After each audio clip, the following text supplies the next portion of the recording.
आप सभी को मैं देवभूमि उत्तराखंड से आप सभी का स्वागत करती हूँ। और अभी दिन के 2 बजने वाले हैं, तो आज के ब्लॉग की शुरुआत भी हो गई है।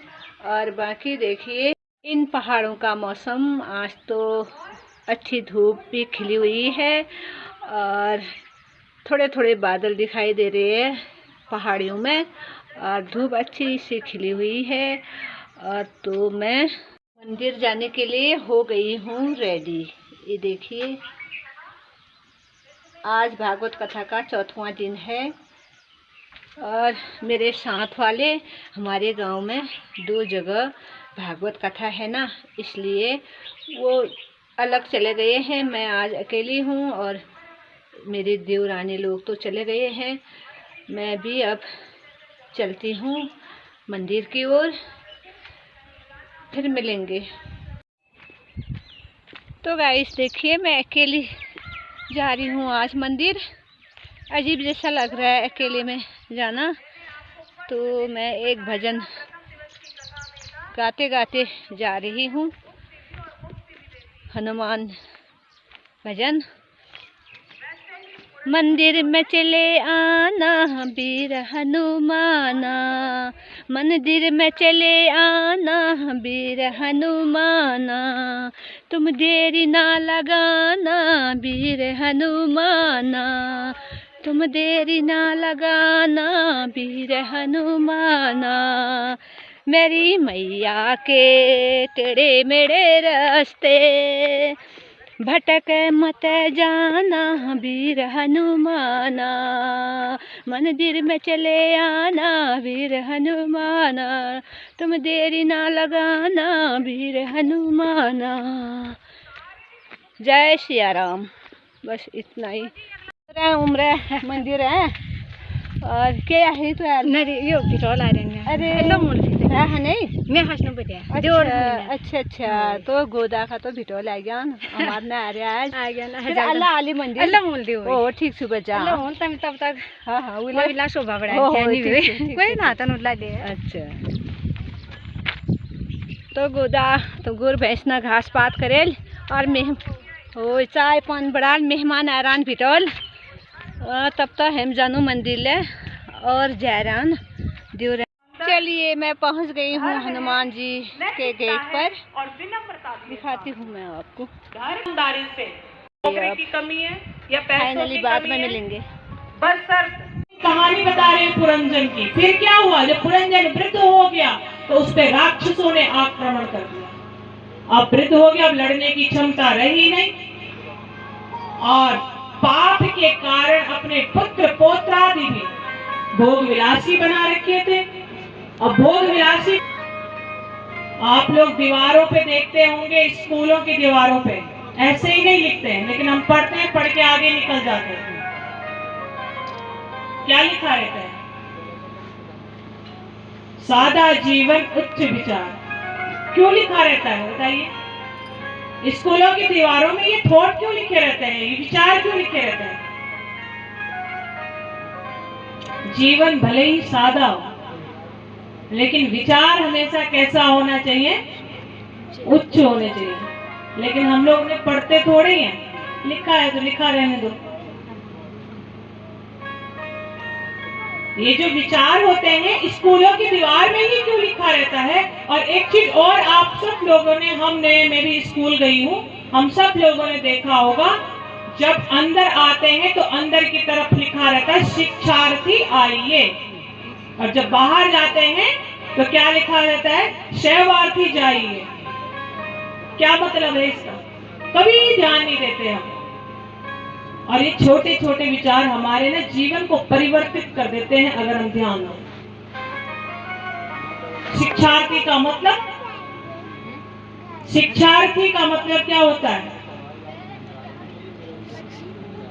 शिक्षार्थी का मतलब क्या होता है? शिक्षा के अर्थ को जानने के लिए जिसको आना है वो आइए। जिसको शिक्षा का अर्थ जानना है वो आए, उनका स्वागत है। सेवार्थी जाइए। जिन्होंने पुनः सेवा दी है। यहाँ आकर के बाहर की तरफ ये लिखा होता है। और शिक्षा का सच्चा अर्थ होता है कि आपकी अंतर्निहित शक्तियों को बाहर प्रकट करना। इसलिए वहां लिखा रहता है शिक्षार्थी आइए। शिक्षा का मतलब क्या? शिक्षक का काम होता है, इसलिए लिखा रहता है शिक्षार्थी आइए। वर्णनम तत्र विद्यार्थी।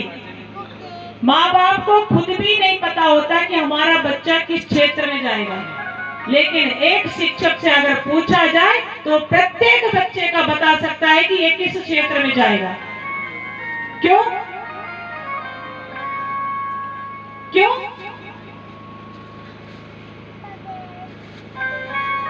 क्यों पता होता है? एक शिक्षक को हर बच्चे की और हर क्लास के हर बच्चे की, सोचिए कम से कम 100 बच्चे एक क्लास में, और हर क्लास के बच्चे को इनकी नजरों में है कि कौन सा बच्चा क्या बनने वाला है। क्यों? इतनी तीव्र दृष्टि कैसे हो सकती है? इसीलिए वहां लिखा रहता है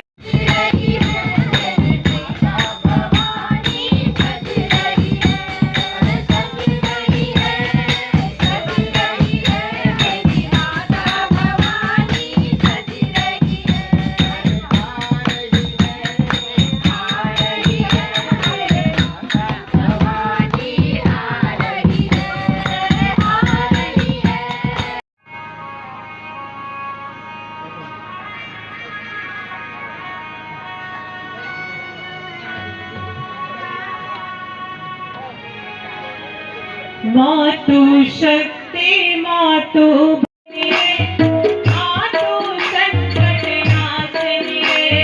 मातु संकट नाशिनी है। मातु संकट नाशिनी है। मातु शक्ति मातु भक्ति।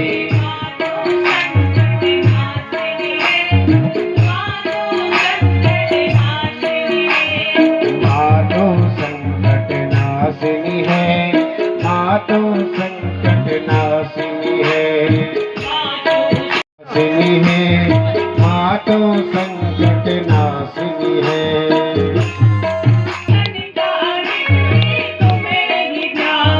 सनकादिक भी तुम्हें ही ध्यावे। सनकादिक भी तुम्हें ही ध्यावे। मातु पाप विनाशिनी है। मातु पाप विनाशिनी है। मातु पाप मातु ज्वाला मातु चंडी मातु ज्वाला। अब माँ भगवती ने जरा नाम की कन्या का रूप लिया, सुंदर कन्या का रूप लिया, और उनसे विवाह के लिए वृद्धावस्था में किससे? पुरंजन से। और राजा पुरंजन का गोविंदाय नमो नमः, इस तरह से माता ने उसका भी वध कर डाला। ये बहिष्मण को नारद जी सुना रहे थे कि नारद जी विमुख मत हो, बहिष्मण तुम विमुख मत हो अपने धर्म कार्य से। नारद जी उन्हें समझाने का प्रयत्न कर रहे हैं, बहिष्मण समझने का प्रयास ही नहीं कर रहे हैं। पुरंजन की कथा सुनाई कि इस तरह से अंत होगा फिर, लेकिन बहिष्मण समझने का बिल्कुल भी प्रयास नहीं कर रहे थे।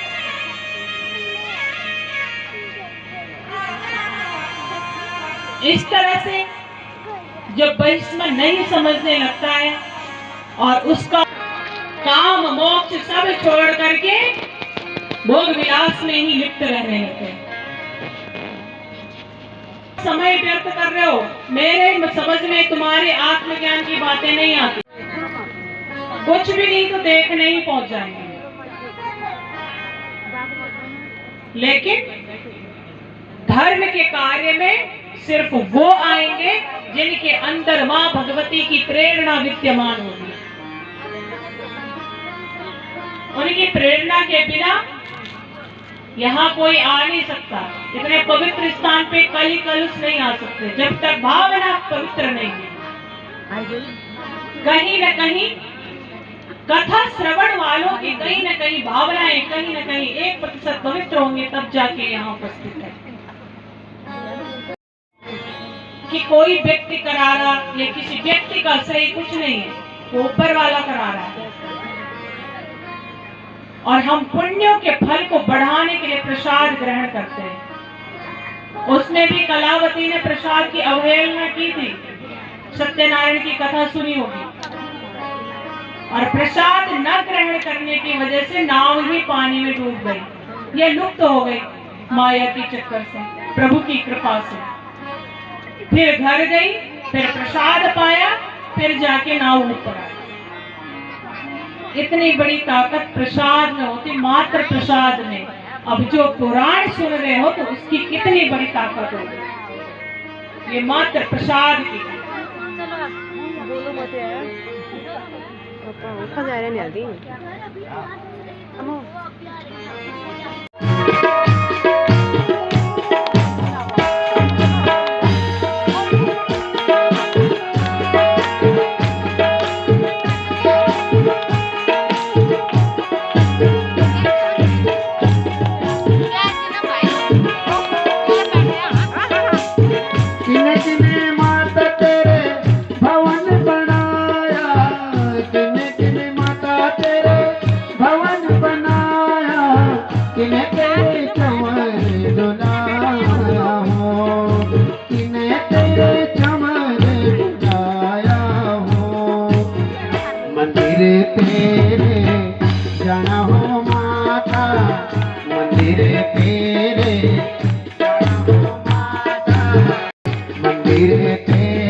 देखिए भागवत कथा समाप्त होके हम खाने के लिए आ गए हैं रसोई पर।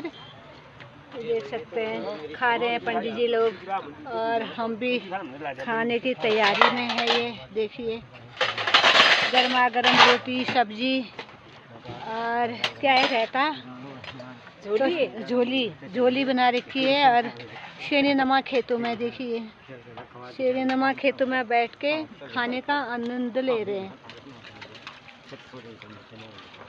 तो चलिए अब करते हैं खाना शुरू।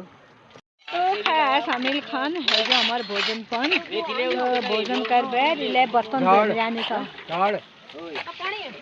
एक में दो सन और ये पंडित जी सन इले पंडित जी यो घर जमरान अब हाँ तो अब हम दो जा रहे जमो घूमरे दे रहे ये ले पंडित जी रसोई